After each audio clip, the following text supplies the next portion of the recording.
Good morning, YouTubers. Mike Martins here, Mike Martins channel.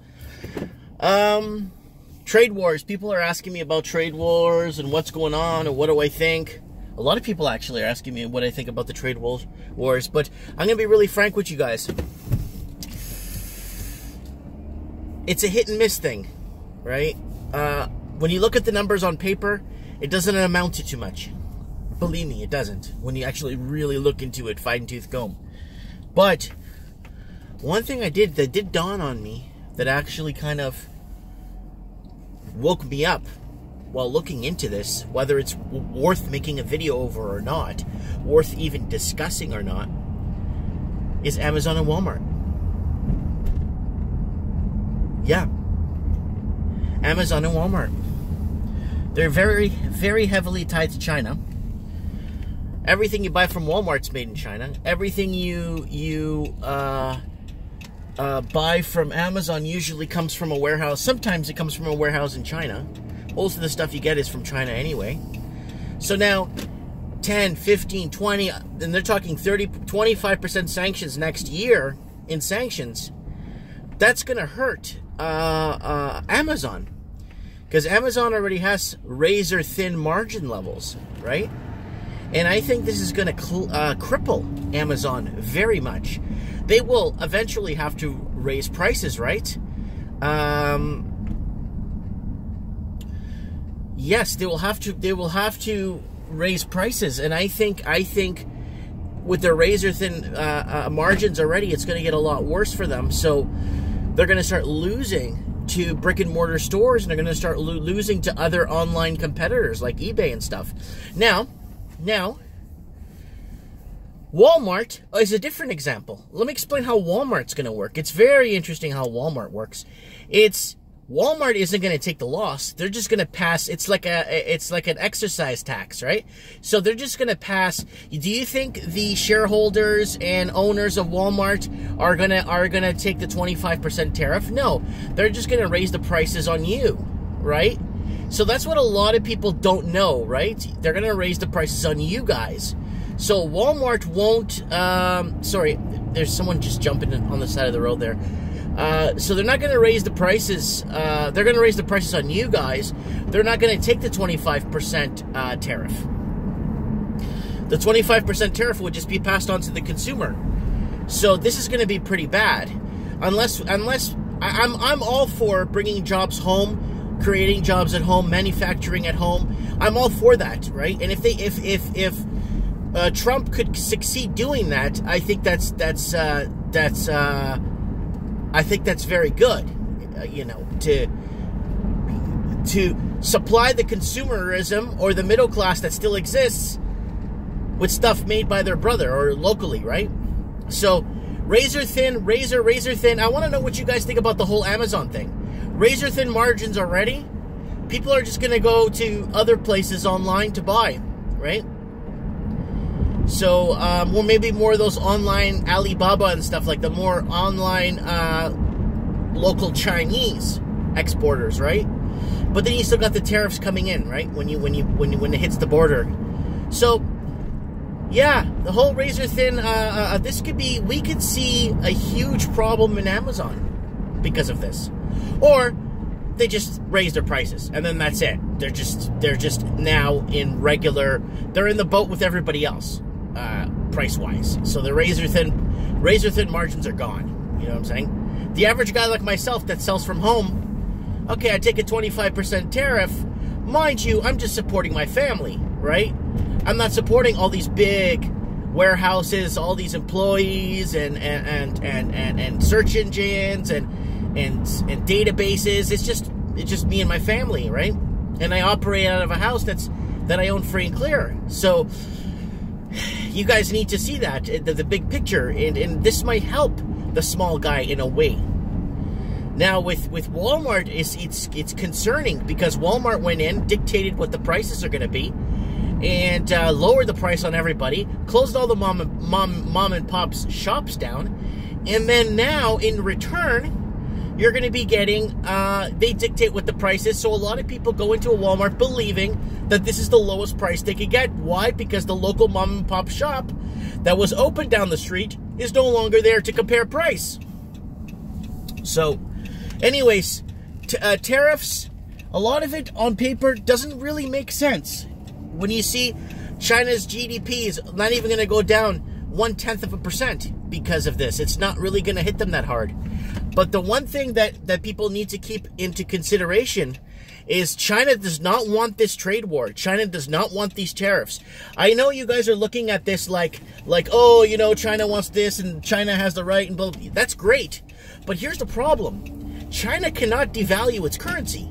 If China devalues its currency, do you know what's going to happen, people? They're going to have to pay more to buy oil. What's the #1 consuming energy country in the world? China. And do you think they want to buy oil on the world market with the petrodollar in a devalued currency? I don't think so. So this is going to hit China real hard, and a lot of people aren't looking at the big picture. That's the big picture. How's that feel? Hi, can I get a large, 2 large coffees with 1 cream in each? For sure. Anything else? That's it? Thank you. Oh, can I get some sausage biscuits? You want 2 sausage biscuits? Yeah, the breakfast. Yeah, with the hash browns, sure. Sure. Anything else? That's it. We'll see you at window. Thank you. Okay. Yeah, gotta get Rosie her sausage biscuits. She's pregnant, so just asking for it. So I'm off to the coast today, guys, to go see. Hey, want to go see the old shop? Thank you. Thank you so much. I want to go see the old shop before winter hits. It'll be right now. Yeah. I want to go see the old shop before the snow starts hitting up on the. Thank you. Before the snow hits the the winter caps, the mountains there. I want to go see the old shop, make sure everything's okay, everyone's doing well, and pick up a few things in the city, and then head down to eat at one of our favorite restaurants there, and then come home. But yeah, guys, I just wanted to put this out there. There's a lot of things happening. So China cannot afford to devalue their own currency. They can't. They physically can't do it. Because then they're screwed. Then they're going to be buying oil in a devalued currency, and it's going to cost them more. And a lot of people aren't looking at outside the boxes. They're all looking at trade tariffs. They're not looking at, you know, everyone's talking about in the comments, Mike, what about all the evolving markets or moving markets or uptrending markets? All their currencies are crashing. No, they're not crashing.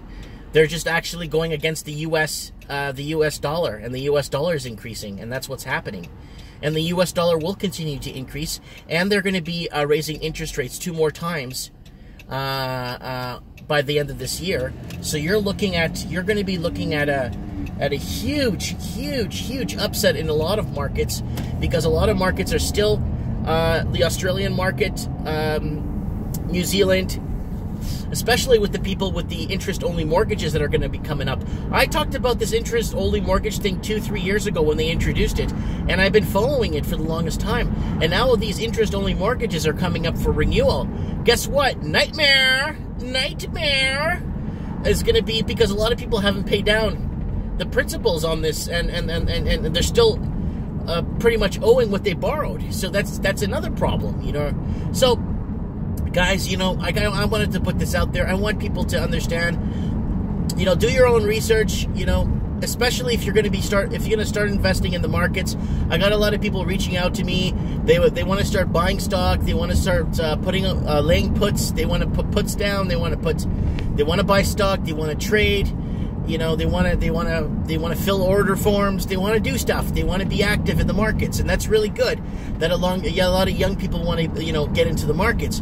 The thing is, I trade on a semi to 2 to 3 day basis. I watch the markets as they go, and buy and sell. The thing is, you got to use money. The thing is, when you're in the markets, you got to think of it like this. You can't use your savings. You can't use. You gotta afford, or you gotta spend money you could afford to lose in the markets. You gotta put money into the markets that you could afford to lose. You cannot put money into the markets that you need, because then you're screwed. And you gotta see using money in the markets like paper and tape and paper mache, like you're baking something.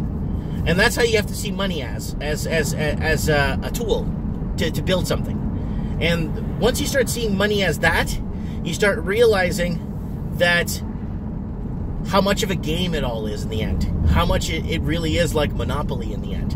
How much, you know, how much a lot of these things in reality, when you start sitting back and start using money as a tool instead of a necessity, then you start realizing, and things start to come together, and your mind starts to think outside the box more.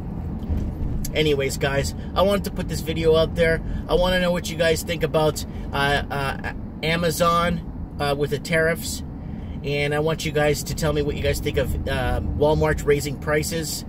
I want you guys to tell me what you think about the yuan, the Chinese, this tariff. These sanctions and this war is not good for China. United States, I don't think they could have cared less, but for China, this is not good for them because of the fear of them devaluing their own currency and the raising interest rates that are happening right now across the board to help aggregate against the crash. Because if there's no aggregation against the crash, you're looking at a lot of trouble, folks. Let me know what you guys think. Thanks for joining me this morning for my coffee. Comment below, and have yourselves a great day. Goodbye.